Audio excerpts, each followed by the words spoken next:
मृत्युंजय रुद्राय नीलकंठाय शंभवे अमृतेशाय सर्वाय महादेवाय ते नमः। अर्थ: हे भगवान शिव, आप ही वह व्यक्ति हैं जिसने मृत्यु पर विजय प्राप्त की है और पृथ्वी पर फिर से जीवन कायम करने के लिए ब्रह्मांड के विनाश के लिए जिम्मेदार हैं। हे भगवान, आप नीलकंठ हैं क्योंकि आपका गला नीला है। हम हाथ जोड़कर आपको नमस्कार करते हैं प्रभु। जय भोलेनाथ, हर हर महादेव। आप सभी दर्शकों को हमारे YouTube चैनल अद्भुत ज्ञान सागर में हार्दिक अभिनंदन और आपका स्वागत है। हमारी समझ प्रायः स्थूल जगत से सूक्ष्म जगत की यात्रा है, विशेषकर जब हम एक ही प्रश्न को बार बार पूछते रहते हैं। शिव कौन है? क्या वह कहीं किसी स्थान पर बैठे हुए कोई व्यक्ति हैं? शिव क्या है?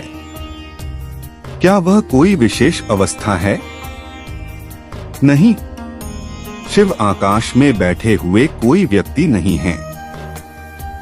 तो फिर शिव है कौन?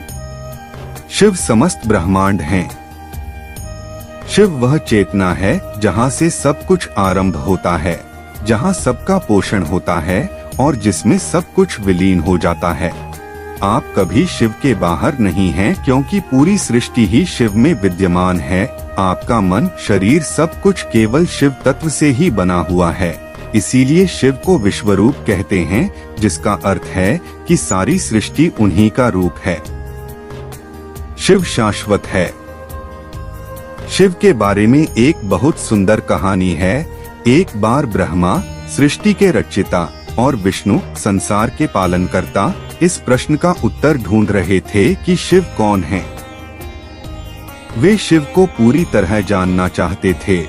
तो ब्रह्मा ने विष्णु से कहा, मैं उनका मस्तक ढूंढता हूँ, तुम उनके चरण खोजो। हजारों वर्षों तक विष्णु शिव के चरणों की खोज में नीचे काफी गहराई में पहुँच गए और ब्रह्मा शिव का मस्तक ढूंढते ढूंढते काफी ऊपर तक पहुँच गए, लेकिन वे दोनों ही असफल रहे। यहाँ इसका अर्थ है कि शिव का कोई आदि और अंत नहीं है।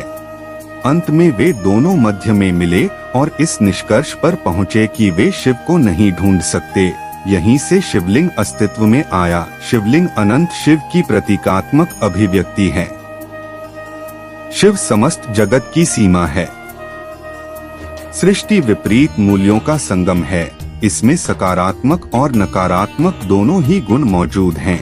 ब्रह्मांड में अग्नि है तो जल भी है, बुराई है तो अच्छाई भी है। शिव सभी विपरीत मूल्यों में विद्यमान हैं।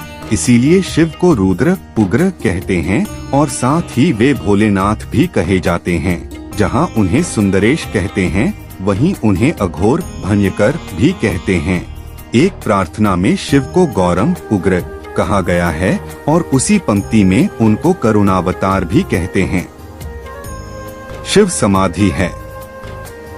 शिव चेतना की जागृत, निद्रा और स्वप्न अवस्था के परे हैं।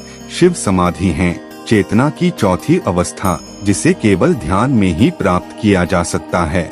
समाधि में मन पूरी तरह संभाव में रहता है। यह एक ही समय में शांत भी है और पूरी तरह जागरूक भी। रुद्राष्टकम एक शिव स्तोत्र में उत्तर है। नमामिश्मीशान निर्वाण रूपम विभुम व्यापकं ब्रह्म वेद स्वरूपम निजम निर्गुण निर्विकल्पन निरीह चिदाकाशमाकाशवासं भजे हम। अर्थ: यह परमात्मा है, यह सर्वशक्तिमान है, यह सर्वविद्यमान है। ऐसा कोई स्थान नहीं है जहाँ शिव न हो। यह वह आकाश है, वह चेतना है जहाँ सारा ज्ञान विद्यमान है। वे अजन्मे हैं और निर्गुण हैं। यह समाधि की वह अवस्था है जहाँ कुछ भी नहीं है, केवल भीतरी चेतना का खाली आकाश है, वही शिव हैं।